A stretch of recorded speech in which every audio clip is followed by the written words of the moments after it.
Spoilers ahead.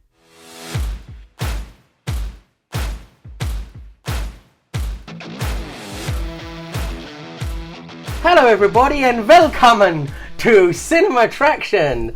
I'm Heat Guy Jay and this is this is Cold to the Bone. Cold to the Bone, John. Yes, this is the first German/English cinema podcast. So John, you are fluent in German, I hear. No, not at all. Oh. In this episode, we'll be discussing two films from Wes Anderson, 2001's The Royal Tenenbaums and The Grand Budapest Hotel from 2014. But before all of that, I just want to know one thing. What have you been watching? Oh, what have I been watching? Let me see.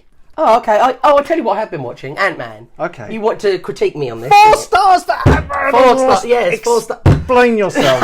No, I don't need to explain myself to you. I like that film. I like both those films. Okay, well, explain it to our audience, why you would give Ant-Man and the Wasp 4 stars. Because 3 stars I consider mediocre. And I don't consider those films to be mediocre. I consider them to be fun rides, enjoyable, and the sort of movie that if you've had a bad day, you can put it on and just enjoy a sort of fantasy, slightly sci-fi comic book movie, and it'll take you away from everything and make you feel less pissed off if somebody's pissed you off. Right.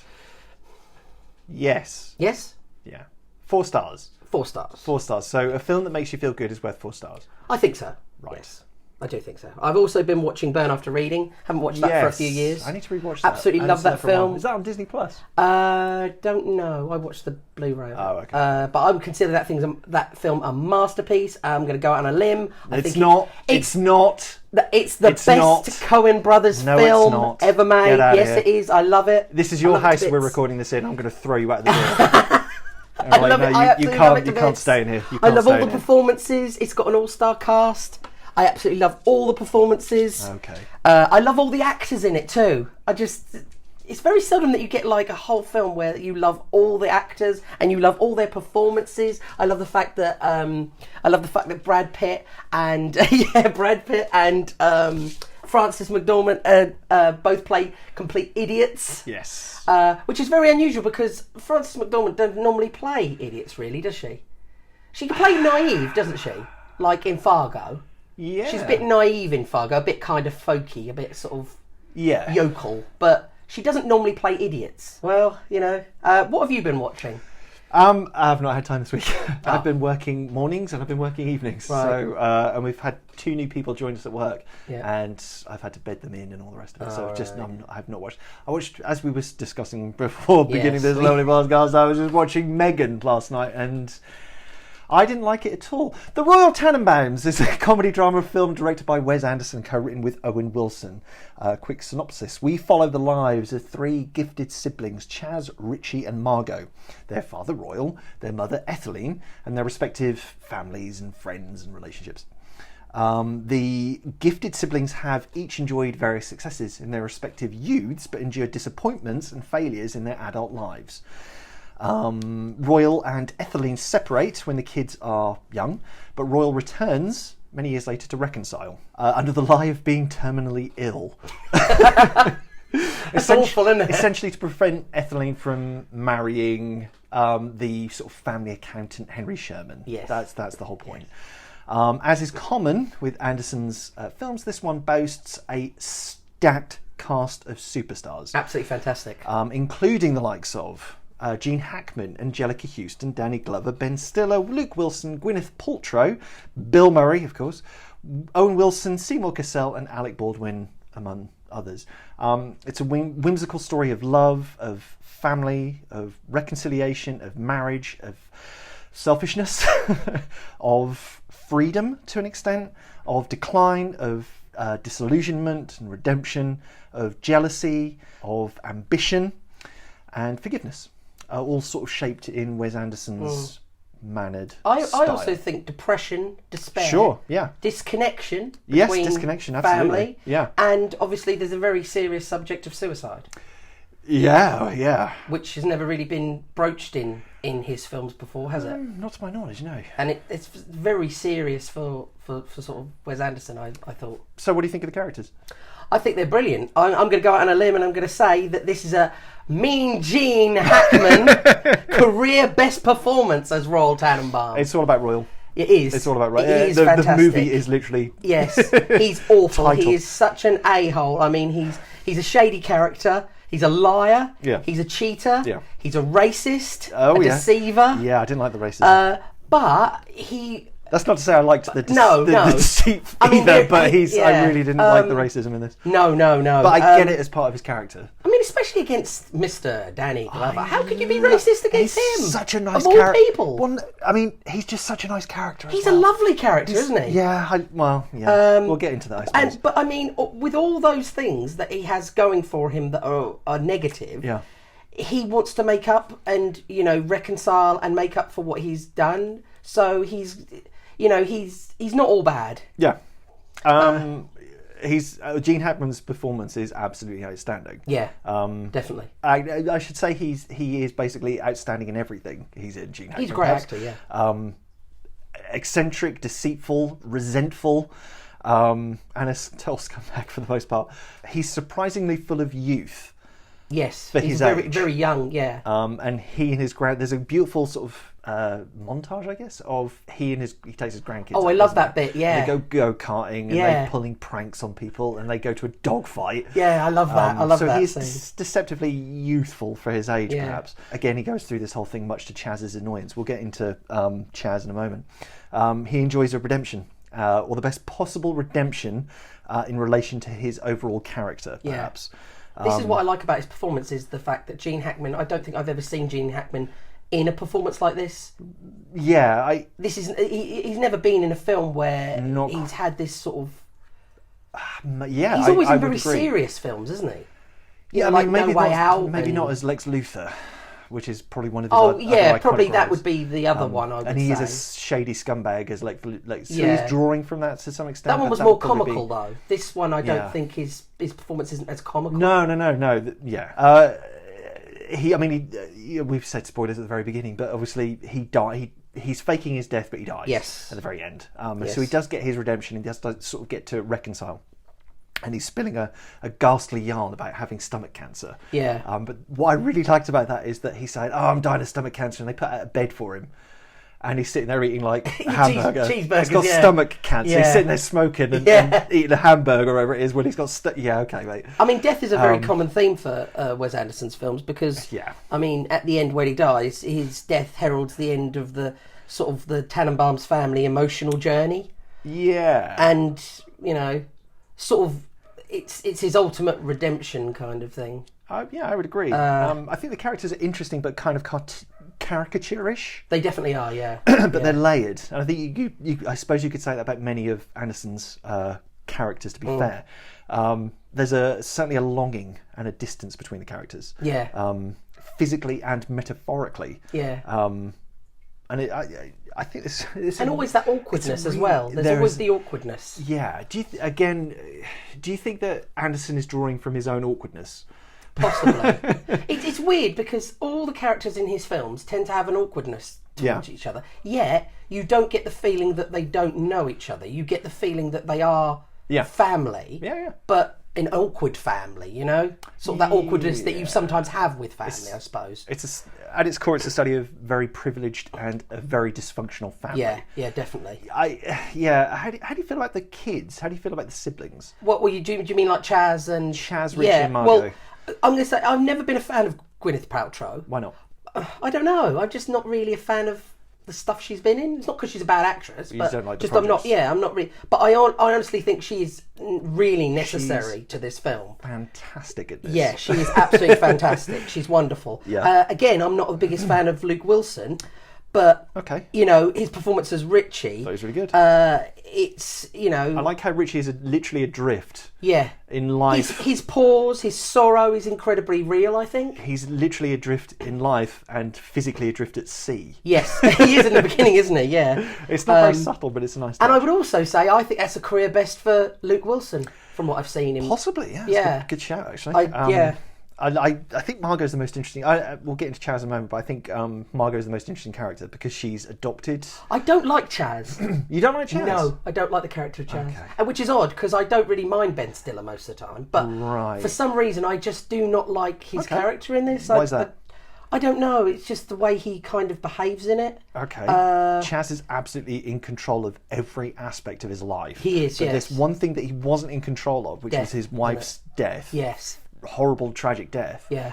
That he's now completely wrapped his head around that. Yeah. That one thing, the one moment where he wasn't in control of something and it went wrong, now he's completely focused to the point where he's doing like fire drills. He's like paranoid, in the middle of the night with his kids. Yeah, but I like his performance. I think Ben Stiller was a really good fit for that character. Oh, I think he's a good fit. I just don't necessarily like the character. I think he's a good fit, but yeah, I mean, at the end, I love the bit in the end with the wedding scene. Yes, and Luke Wilson comes down the road and he runs over the dog and he's got his painted phaser, comes careening down the street. We'll talk about that. How do you feel about Eli Cash? It's a really odd one.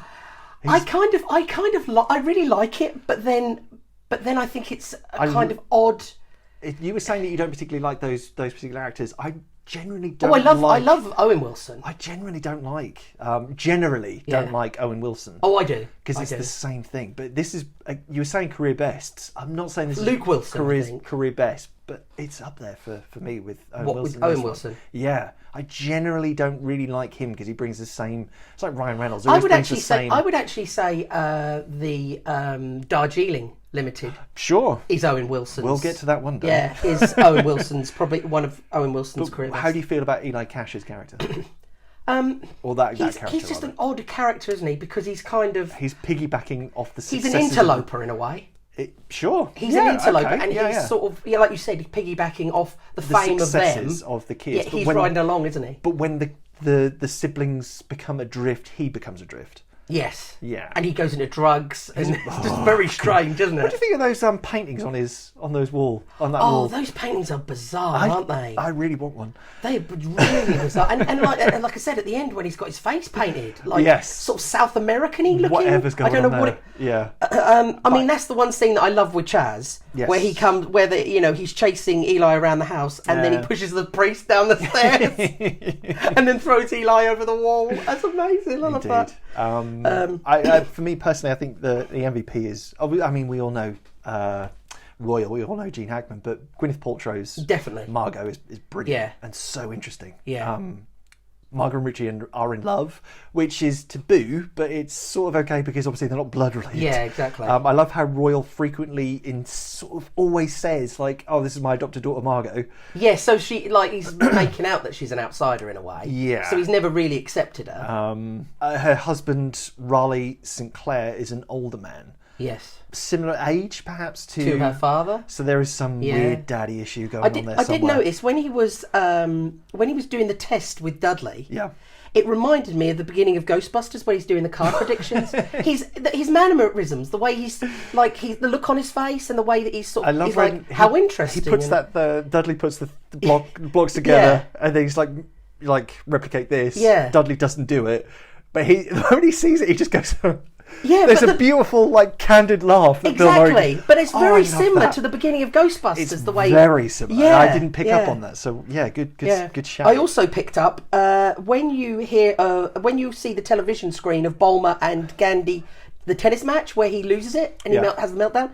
I think the third Wilson brother is the commentator. Oh, it could be. Yeah, it could be. Because it sounds just to me like Owen Wilson. Yeah. But not enough like Owen Wilson, if you know what I mean. Because he sounds a bit like Owen Wilson, but not.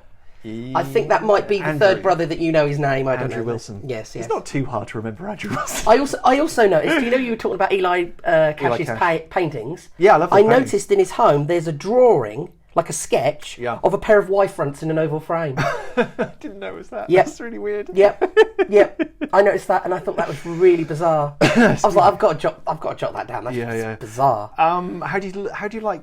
Obviously, Wes Anderson's movies are very mannered in style and very specifically, like the costumes, the sets, the blocking. Or the blocking is where you have people specifically arranged in a shot.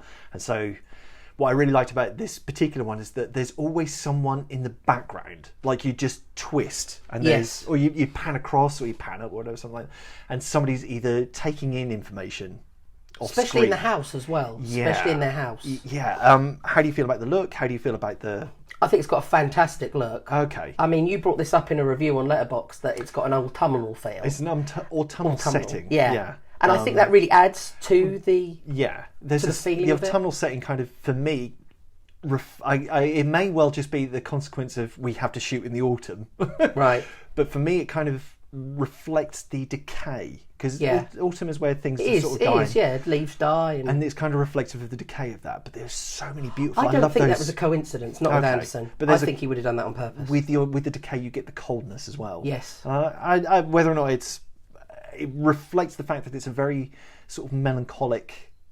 I think it's a really sad... I mean, there's a beautiful redemption to an extent, but it's a very sad film. And I think that the look of it, the big heavy coats, and indeed the costumes, I think this is one of his best costumes. And that scene with Luke Wilson, where he's cutting his hair off, and that piece of music that they play while he's doing it. I forget which one that one is. Yeah, I know what you mean. That really adds to the depth and heaviness of that scene. Yeah. And I like also the fact that there's always... Just to bring up blocking and things like that again, there's always something going on in the background. As I said, something, when he does his whip pans and his, he moves the camera to reveal the fact that Royal was listening or somebody, was hanging around in the background. There's always something going on in the background of this. So no matter how... Isolation. There is a sense of isolation in the sense that you've got these two people in their own little world, but you've got this world behind them. And kind of like the real world, if you think about it, because there's always somebody somewhere, isn't there? Right. How do you feel about the music and the score in this as well? Because you just brought up... Yeah, I think I'm not that keen on the needle drops, really.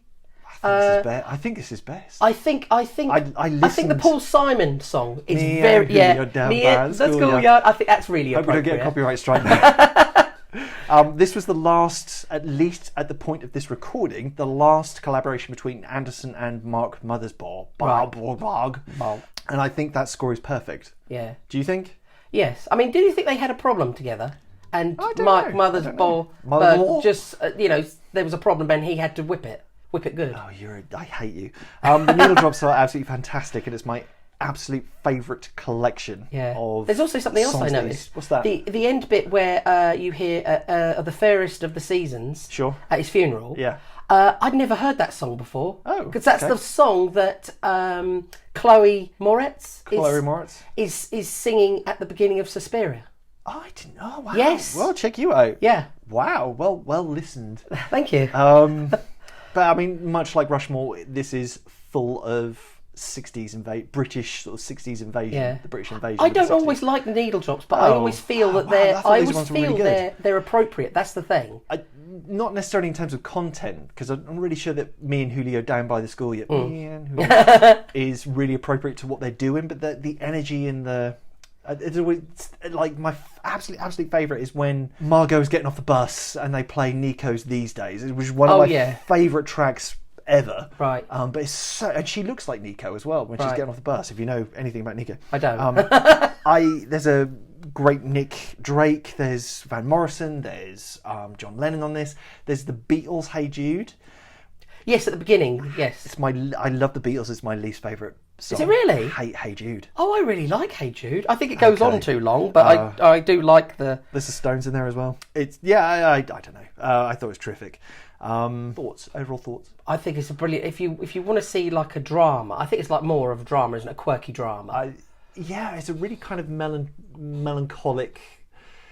quirky drama, redemptive comedy drama. Yeah, about a very dysfunctional family. Yeah, of very awkward people. And what I like about Wes Anderson's films is they're kind of like it's set in another universe, like a parallel universe, because it's set in their own little worlds. Yeah, but they're their own world. Do you know what I mean? They're this world, but they're not quite heightened. Yeah, they're not quite, and I love that because it takes you away from the real world, doesn't it? Indeed. So what would you give it? I'd definitely give it. On our scale, 3 stars. Okay. This movie is big! It's big! We're big! This tango is big! It's big! We're big! I would give it the same. Have we given it, apart from The Room, and have we ever given poor ratings? Have we ever done it? Because I think it's always been Chris Eubank, hasn't it? Yeah, possibly, yes. All right, we're going to play. I would also recommend this highly. I couldn't recommend another movie. I would just say any of Wes Anderson's movies. I couldn't, We're going to play a game. Oh, awesome. We're going to play a game of higher or lower. Okay. Okay, Wes Anderson has frequently used many of the same actors across his various projects. At the time of this recording, January 2023, he's used Bill Murray in 9 of his projects. Higher or lower, how many times has he used Owen Wilson in an acting capacity? Right. He's co-written. So higher or lower, Owen Wilson, 9. Owen Wilson, lower. Number, what do you reckon? Probably, well, how many films has Wes Anderson? Wes Anderson's maybe made 7 films, has he? He's made more than that. Has he? Yeah. Oh, okay. Oh, well, maybe higher then. Okay, what do you reckon? So if Bill Murray's 9, and you always associate Bill Murray with his movies, don't probably you? about 11. 11? Owen Wilson's 8. 8, 8 of his acting in 8. I should have gone with my first instinct. Adrian Brody, higher or lower than Owen Wilson? Lower. Okay, what do you reckon? Definitely. Probably about 2 or 3 times, maybe. 2 or 3? Yeah. 5. 5? But you got it, it's lower. Oh. Jason Schwartzman, higher or lower than Adrian Brody? Higher. Okay. I would say about 7. Nailed it. Awesome. There you are. I love Jason Schwartzman. I'm glad I got that one right. Angelica Houston. Higher or lower than Jason Schwartzman? 3? Ooh, 5. 5. Oh. Willem Dafoe's higher or lower than Angelica Houston? So do you reckon he's been in more projects than her or lower? Fewer? What do you reckon? I think he's been in 3. 4. 4. But you were still right. Okay. It was lower. Yeah. The Goldblum. Oh, the Goldblum. Goldblum's been in 6. So do you reckon it's higher or lower? Higher. Okay, so he's 5. 5. Okay. Edward Norton. Ooh. Edward Norton. No, he's only been in 3. Low. Okay. Higher. 5. No, it's 4. 4. So it's higher, but it's higher than what you were saying. My mind is trying to flick through all the films. It's still lower than Goldblum. We're going to end on the last one. Right. Tilda. Oh, Tilda. What do you reckon? Higher or lower than Edward Norton? Lower. Okay. What do you reckon? 3. It's 5. 5. Really? 5. I'm thinking Moonrise Kingdom. French Dispatch. She's obviously in the next movie we're talking about. Yes. Grand Budapest. Oh yeah. Okay. The Grand Budapest Hotel is a 2014 ensemble comedy drama written and directed by Wes Anderson. I saw a Letterboxd review. I'll start this off with a Letterboxd review because I made a note of it. Because I logged this one again, having rewatched it in preparation for this episode. Anyway, I saw a Letterboxd review for this film which really perfectly encapsulated this film perfectly. It said, a movie about a girl who reads a book about a man who hears a story about a lobby boy who meets a man who runs a hotel for which the story, the book and the movie are named for. Wow. That really does the sum. Oh, we don't need to say anything. Yeah, if you wrote that, if you happen to have written that review and happen to be listening to this, brilliant. That's the best. Set in a fictional Eastern European country of Zubrovka, within the popular mountainside resort of the Grand Budapest Hotel. Yes. We follow famed concierge Monsieur Gustave H. Gustave learns of the death of a wealthy dowager and travels to her estate with protege Zero. Gustave inherits a valuable painting. Outraged that the old lady had bequeathed the painting to Gustave, her family plots against Gustave, framing him for her murder. Yeah? Yeah. It's such a convoluted story, this. Set against a war-ravaged, fascistic Eastern European wintry backdrop, because it kind of becomes important. Yeah, I think it's kind of Austria. It's like another way. Yeah, it's... And it's invaded by the zigzag army, isn't it? Right. So... It's certainly, I suppose, the Alps, isn't it? No? I don't know. Maybe, I don't know. Anyway. Gustave and Zero must free themselves of the burden and essentially return to the sanctuary of the hotel. Yes. Essentially an unreliable narrator story. As I said before in that person's Letterboxd review, it's about a girl who, much of the perspective comes from the elderly Zero. Yes. So it is kind of, it's a story about a girl who reads a book about a man who runs it. Yeah. Now the wealthy proprietor of the crumbling hotel, boasting a stunning cast, another stunning cast. I think there's 17 principal players in this movie, including the likes of Ralph Fiennes. We'll get into Ralph Fiennes, Tony Revolori, F. Murray Abraham, Adrian Brody, Willem Dafoe, Saoirse Ronan, Tilda Swinton, the Goldblum, Tom Wilkinson, Jude Law / Paul Bettany, Bill Murray, Jason Schwartzman, Lea Seydoux, Harvey Keitel and Edward Norton. A smash hit, actually, this one, taking $173 million from a $25 million budget. Wow, that's awesome. Not bad. I presume with that cast that they were playing, the performers were playing for percentages or something like that, because it would win 4 Academy Awards for set design, costumes. Deserves it. Yeah.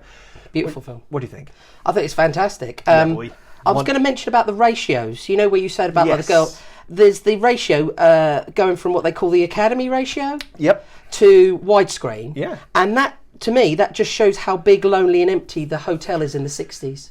Because you go from that very small square and then suddenly you get widescreen and it shows the emptiness of the hotel. Where the hotel was to where it is now. I also noticed that Boy with Apple is on the dinner menu when he's having dinner. Yes, it is. Isn't When Paul Bettany / Jude Law has dinner with... Yeah. As you mentioned, the cast is phenomenal. With Fiennes, Brody and Defoe, I thought particularly outstanding. Perfect. Ralph Fiennes is a tour de force. Let's talk about Ralph Fiennes' performance. Okay. He's a tour de force. Much like Royal in the movie we just talked about. It's all about Gustave. Yes. As the liberally perfumed was it leather panache? Leather panache. Panache. Gustav H. He's in this brilliantly colourful, enchanting, and yet bleak, I found, film in a way. Yeah, there's a loneliness and a melancholia to this one that there is that theme kind of running through much of Anderson's work, I think. Apart from, Ralph Fiennes' performance, I definitely think that Adrian Brody as Dimitri... Perfect. He's fantastic. He makes me laugh in literally every scene he's in. Perfectly cast. And a brilliant performance. I just love the scene where he accuses M. Gustave of being a homosexual. I've got it written in my note. I knew you were going to bring this up. And then he has to backtrack and call him bisexual because he had sex with his mother, didn't he? I also love the use of candy ass in it because it sounds so good coming from. It's incongruous, isn't it? It is. For this film, it's just really weird when you hear like Adrian Brody say it, and then you hear Gustave go, mustn't act like a candy ass. Indeed, there's such I think it's a film about nostalgia for me. Nostalgia is a common thing within Anderson's work. Amid a backdrop of certainly war and misery, you still have this kind of warmth to it. Yeah, which is kind of weird, kind of nice little conflict. There's a romantic yearning coming through the whole thing. Mm-hmm. There's again nostalgia. What's his name? Elderly Zero is recounting this story with such warmth, but you have to understand that there's been a murder and there's literally fascistic troops on the ground, but it's so warm and so I think they picked the right actor to do that because he's got F. Murray Abraham. Yeah, he's got such a lovely voice, hasn't he? Such a warm voice. Absolutely, yeah. I think also Tony Revolori is really good. Sort of Nicaraguan actor, I think he is. Beautifully cast in this. He's in a Spider-Man film, isn't he? Well, he's in all 3 of the Tom Holland Flash. He is. He's Flash Thompson. Wow, he is. Good for you, lad. Yeah. But again, to do with it all comes back to that sort of unreliable narrator thing as well, because it's some of these aspects of it are so cartoonish. Yeah. It's so staged and so he's remembering it, but he's remembering it in such vivid detail as well. Yeah. I love all the the way that the hotel looks kind of like a cardboard cutout, and the what do they call it? That train thing that goes up the funicular. Yeah, the that goes up, and it's almost like you're watching like cardboard cutouts of things moving, and I think that's really good because it adds to the sort of enchanting whimsicalness of it. You have this, it's held up as this beautiful thing, the Budapest Hotel, but also when you go out of that and you go into, say, Madame D's castle, whatever she was living in, and it's horrible. It is. And you have all those lovely pastel colours, all these pinks and blues and yellows and stuff, and you go there and it's horrible. It's all really like brown and black, isn't it? Brown and black, it's horrible. Did you like the fact when they stole the boy with apple off of the Zero picks up a pornographic painting to women engaged in foreplay, isn't it? It's disgusting, yeah. But it's I just love it when Adrian Brody sees it and he takes it off the wall and he starts swearing and he's like, You know, he just takes it off the wall and rips it up, doesn't he? Yeah, Tears up. Yeah. The idea of repression and outsiders. It's a hotel. It's full of passing people, refugees, immigrants, migrants, marginalised people. It's a hotel. People are passing through in and out of it. Marginalised people, certainly the elderly, and it's interesting how friendships and bonds can be made between these outsiders. Yeah. I love how, again, those friendships and bonds, because I love how, I can't remember his name, is it Henkels? Edward Norton's Henkels? Yes. Yeah. He basically, because of his connection with Gustav, he allows Zero to travel. That's right. And there is that kind of, I don't know if it's honour among thieves or something like that, but these kind of he sort of said he was nice to me as a child, didn't he? Indeed. And I think also you've got, like, you mentioned about sort of like refugees and all that sort of thing. Yeah. Gustav makes it's really grim. But he makes a sort of a sort of judgment about Zero. Yeah. And then Zero explains what happened to him. That he sort of had to leave his home because of the war. Because of this. And I like the fact that sort of Gustav is like, oh, well, I was totally wrong about you. Yeah. You weren't just somebody that came into our country looking for work and wanted to live off our country. You seriously needed to come here because you would have died. Yeah, absolutely.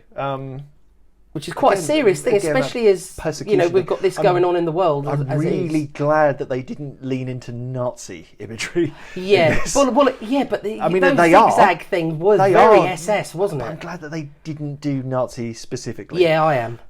I think that would have. I think I would have taken it. That down would have been. I think it was a wise move to avoid that. There are themes of loyalty as a consequence of these kinds of connections between characters, I suppose. I also like that Tilda is like, she's she's brilliant. Well, of course she's incredible, but the thing is, she's an elderly lady that you believe she's elderly, that she's like 80 years old, and there's literally no age, race or gender she cannot play. There's nothing. And this film is totally around her. You know what I mean? It's her death that is the catalyst. She's the linchpin sort of the whole film. Murder. Yeah, her murder. Even though she's a tiny little role, really, isn't she? It's a very minor role, and she's not in it for very long. Zero is devoted to Gustav. Yes. Gustav is devoted to the hotel.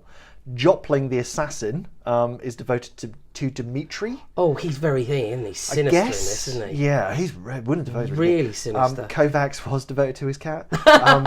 There is love as a consequence. There is, as I say, loyalty, but there is nobility to that, those friendship and those connections, even down to Gustav's creepy chain of hotel managers. There's the crossed keys thing? Do you not find that kind of creepy? No, I thought it was hilarious. I thought it was hilarious where they kept going like, take over. Right. I think Gustav's really, really lonely because he lives in this hotel. He sees people coming in and out. He has bonds with people, but he's really lonely, and he takes his meals on his own, doesn't he? Yeah, he is a lonely character, I think. But he's just devoted to the whole. It's his it's his life, isn't it? It's not just his career; it's his vocation. Sure, yeah. Well, that was his life, isn't it? I think you're right. He's able to make connections, and obviously he makes connections, which helps him get out of prison. I love that sequence. I love that sequence where the guy puts the dagger in his mouth, or the shiv or whatever it is, into his mouth and then drops down. I love that. Gustav is a very, very flawed but very, very human hero. Yeah. Yeah. Any other? I mean, I suppose the. I was just going to mention character. The hotel is a character in itself. The ski sled chase scene is absolutely wild and full of excitement and energy. And I don't know how he did that. Did he do it with stop motion, do you think? Probably. I mean, he's done stop motion with Fantastic Mr. Fox. He's doing a stop motion at the moment, isn't he? He's done it. I don't know if he's doing another stop motion at the moment, I should say. He's done it with Isle of Dogs, and he's doing another Roald Dahl movie at the moment. Yeah, adaptation. Oh, okay. I think it's stop motion. I could be completely wrong. And would it be amazing if he directly worked with Henry Selick and did a stop motion? Oh, do you know, they just double teamed. What's the one in his Marvellous Medicine? The Roald Dahl one. George is in Marvellous Medicine, isn't it? I think so. Yeah. Okay. The character, the hotel itself is a character as well. Yes. Say. Yeah. What do you think of the performances in general, though? I think they're really good. Okay. I especially think, obviously, like I mentioned, Adrian Brody, Willem Dafoe, and Ralph Fiennes. I also think that what's the name of the actor who plays Zero? Tony Revolori. Yeah, I think he's really good as His well. chemistry And he's with- really underused, like in Spider-Man. When you see this film and his performance in this... I'm not the biggest fan of those Spider-Man films, so I don't... but when you they see don't him stick in my like mind used so much. in Spider-Man compared to like what he can do, Yeah, you sort of think, oh, he's wow, fantastic you in really underused this character in this film. Of What do you course, think? Sorry. the ending is sad, like all of Yeah. Anderson's films, dealing with, especially when they Well, I sort of... don't know, because they're even though they're lonely and they're these sort of like semi-isolated transitory people, their memory has always been locked inside this book. But if you think about it, he's sort of turned out a bit like Gustav Zero Kind has, of, because yeah. he's lonely too. because of Agatha dies, because Agatha passes away, and she's Gustav really good in dies, that. Yeah. and yeah, everybody dies. That's the moral of the story. that is. I wonder if Wes Anderson has had a lot of grief in his life. Well, there's no story without a bit of tragedy in it. No. Is there? Do you know what I mean? No, someone always has to die. How do you feel unfortunately. about the look? Because I think this is the best looking of Anderson's movies. Definitely the best looking. Beautiful to look at. Oh, I love it. Yeah. Yeah. I mean, if you say anything about this film, what colour is this film? Pink. Pink. Yeah. Pink, Is that yeah. rose tinted? Yeah. Yeah.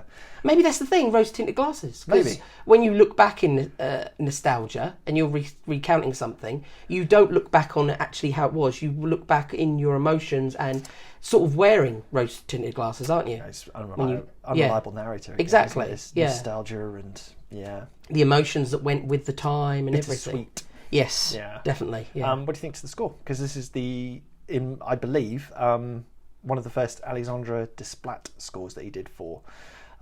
There's some really interesting sort of Eastern European inspired like tunes. polka-y sort of sounding stuff, isn't it? Yeah, sort of like maybe era inspired as well. There aren't needle drops. No, as there we've isn't. Sort of come to expect. I think that would spoil it though. For Well, the if it time all- that it isn't like all of a sudden you you had suddenly the get the Rolling Rolling Stones. Stones. Yeah. Yeah. Yeah, you know, Give Me Shelter suddenly plays. Verdict. Well, definitely 3 stars. This is one of my all-time favourite Yeah, films. it's probably my second favourite, I think. Life Aquatic, your first? Yes. We're going to have to do the Life Aquatic then, Jason. Yeah, there's a story to do with that. Yeah, I think it's big. I love it. It's one of my favourite films. I don't. Can you recommend any other movie based on this? Again, anything by Wes Anderson. He's such Any movie about a hotel. If there is many films about a hotel. Can you think of a hotel film? No. I can't think of a hotel No, film. I was racking my brain about this. Sophia Coppola did one, didn't she? It was Somewhere, something like that. Was it? Yeah. Do you remember that? I suppose like a Lost in father-daughter. Translation is set around a hotel. Transitory, yeah. But it's nothing like. Oh, there's nothing else like No, this. it's I was racking my brain. Thinking, No. what do you need to do a recommendation? I can't No, think there's of a single one. Wes Anderson has his own genre, I think, of film. He's an auteur. Yeah. Yeah, you know what you Yeah. well, I was going to say, you know what you get. You know it's going to be perfectly assembled. It's going to be pristine. Pristine, that's It's it. going to be slightly melancholic. Yes. It's going to be bittersweet. It's going to have It's everybody going to be that you know in quirky. it. Yeah.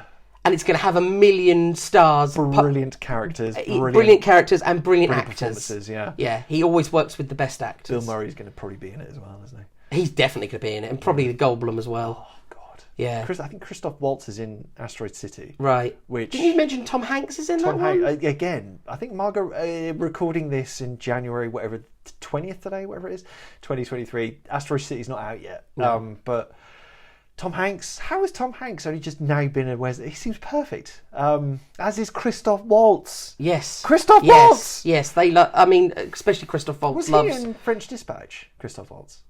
I think this is the first time he's been in. I think so. Okay. But either way, how has he only just been in? Anyway, this movie is big. It's big! It's big. Okay, join us again where we'll be discussing 2 westerns from Sergio Corbucci, 1966's Django and The Great Silence from 1968. Guess who suggested this episode? You can find us on... I'm sorry to put you through these films. You will be. I know I'm going to be watching... I know at some point I'm going to have to watch Valerian, and I know at some point I'm going to have to watch Speed Racer. Speed Racer. Yeah, that's what I was going to say. Speed Racer. I don't want to watch either of these movies, but having put you through this, I'm going to have to at some point. You can find us on Letterboxd. I am Rat Bastard. You are? Kerjarellon. Okay, and how's that spelled? Kerj. How do you spell Kerjarellon? I'm about to tell you. Kerja _ I'm about to tell you. Okay. Kerja_Relon. I were John, he were Jason. Thank you very much for listening. Thank you. Okay, love you. Bye. Love you. Bye.